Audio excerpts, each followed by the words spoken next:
Question number 12 is define zoology. On page number 71, zoology. This type of division deals with the study of animals. Biology की वो branch जिसमें हम animals की study करते हैं वो क्या कहलाती है? zoology. Your question number 13 is what is morphology? Open the book page number 3, morphology. This branch deals with the study of form and structures of living organisms. ये ब्रांच क्या करती है? डील करती है किसकी स्टडी के साथ? लिविंग ऑर्गेनिजम्स का स्ट्रक्चर क्या है, साख्त क्या है, ये किस तरह से बने हुए हैं, इसका स्ट्रक्चर क्या है, इस चीज़ की स्टडी कौन सी ब्रांच में की जाती है? मॉर्फोलॉजी में. ये question number 14 is what do you know about biophysics? Open the book page number 4, Biophysics.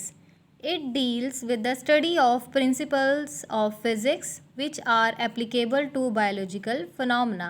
अब इसमें हम कहते हैं ये फिज़िक्स के प्रिंसिपल्स के साथ स्टडी डील करती है. कब? जो कि अप्लाई हो रहे होते हैं बायोलॉजी में भी. एक मिसाल देख लें. There is a similarity. किस चीज़ के दरमियान सिमिलैरिटी है? Between the working principle of lever in physics. जिस तरह हम कहते हैं फ़िज़िक्स में लिवर काम करता है, उसी तरह से अगर एनिमल्स की बॉडी में देखा जाए, जो कि बायोलॉजी में हम स्टडी करते हैं, लिम्स का भी वही काम है. ठीक है, जिस तरह हमारी बॉडी के लिम्स काम कर रहे होते हैं ना, इसी तरह हम कहते हैं कि फ़िज़िक्स में लिवर काम कर रहा होता है. Your question number 15 is what is pharmacology? Open the book page number 3. It is the study of drugs and the effects on the systems of human body. Pharmacology में हम किस चीज़ की स्टडी करते हैं? ड्रग्स की, यानी कि मेडिसिन्स वगैरह की. ठीक है, और इन ड्रग्स का ह्यूमन बॉडी पे क्या असर होता है, जो ह्यूमन बॉडी का सिस्टम है उस पर इसका क्या इफ़ेक्ट होता है. हम किस ब्रांच में पढ़ रहे हैं बायो की? Your question number 16 is what do you know about farming? Open the book page number 5, farming. It deals with the development and maintenance of different types of farm. हम कहते हैं फार्मिंग में farm की production, farm में हम क्या क्या product बनाते हैं. फॉर एग्जांपल हम कहते हैं कि हमें डेयरी प्रोडक्ट्स सारे फार्म से मिलती हैं. उसके बाद हम कहते हैं कि मिल्क का सोर्स जो बड़ा होता है वो फार्मिंग होता है. पोल्ट्री फार्म्स होते हैं, फ़िश फार्म्स होते हैं. तो उनकी जो स्टडी की जाती है वो किस ब्रांच में हम कर रहे होते हैं? फार्मिंग में. फॉर एग्जाम्पल, मिसाल के तौर पर, in some farms animal breeding technologies are used. कुछ ऐसे फार्म्स हैं जहाँ पर हम एनिमल ब्रीड करवाते हैं टेक्नोलॉजीज़ को यूज़ करते हुए. एनिमल ब्रीडिंग क्या प्रोसेस है?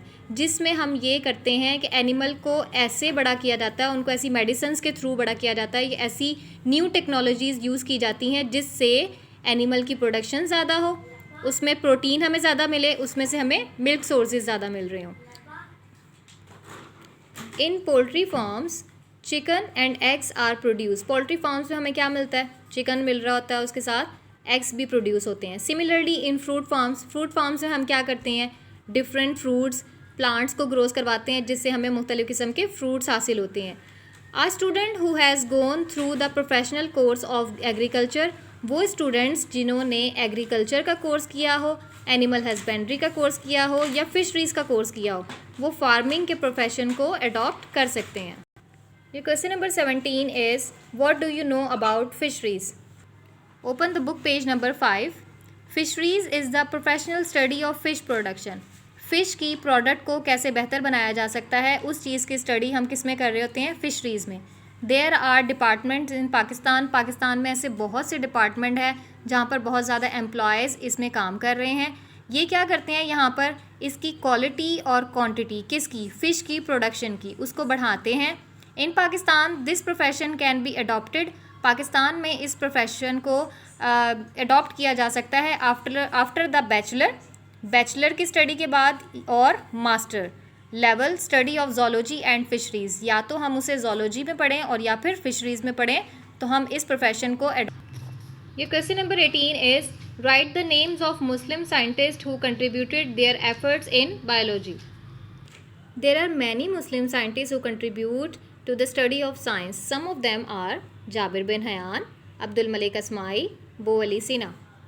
Your question number 19 is define habitat. Open the book page number 10. Habitat means the area of the environment in which organisms lives. Habitat हम कहते हैं एक ऐसा एरिया जहाँ पर लिविंग ऑर्गेनिजम्स रह रहे होते हैं, वो इन्वायरमेंट जहाँ पर लिविंग ऑर्गेनिजम्स रहते हैं वो इन्वायरमेंट क्या कहलाता है? Habitat. Question number 20 is what is the scientific name of frog? Open the book page number 13. The scientific name of frog is Rana tigrina. Number 8. Your question number 10 is what is law? Open the book page number 27. If a theory survives in doubtful approach and continues to be supported by experimental evidence, it becomes a law or principle. अब हम क्या कह रहे हैं कि एक theory बनती है. थ्योरी किस तरह से बनती है? हमने एक जो हाइपोथेसिस बनाया है उस पर डिफरेंट हम एक्सपेरिमेंट्स करेंगे कि इसको एक्सपेरिमेंट्स के ज़रिए हम कहते हैं कि आइदर ये जो हमने हाइपोथेसिस बनाया है ये ठीक है या नहीं है.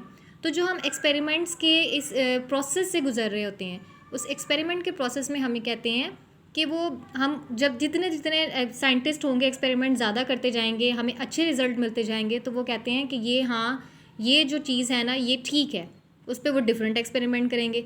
अब कुछ साइंटिस्ट ऐसा करते हैं कि जो किसी ने एक थ्योरी बनाई है, एक नज़रिया बनाया हुआ है, उसको एज अ चैलेंज लेते हैं और कोशिश करते हैं कि इस थ्योरी को हम गलत साबित कर दें, इसको डिसप्रूव कर दें, और इसको किसी तरह से बस अब कहें कि ये जो थ्योरी किसी और साइंटिस्ट ने बनाई है वो गलत है. अगर तो वो थ्योरी इन कंडीशंस में, डाउटफुल कंडीशंस में सरवाइव कर जाती है बार बार एक्सपेरिमेंट्स करने के बावजूद, तो वो क्या बन जाता है? एक लॉ बन जाता है. A scientific law is a uniform और constant fact of nature. It is irrefutable theory. Irrefutable हम कहते हैं जो कि जिसको हम इम्पॉसिबल है उसको डिनाई करना, ठीक है, उसको हम रिजेक्ट नहीं कर सकते. Examples of biological laws are Hardy Weinberg law and Mendel's law of inheritance. Your question number 11 is what is ratio? Open the book page number 28.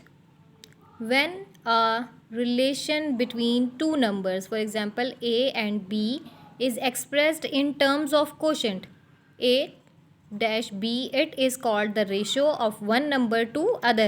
Ratio may be expressed by putting a division or colon mark between the two numbers.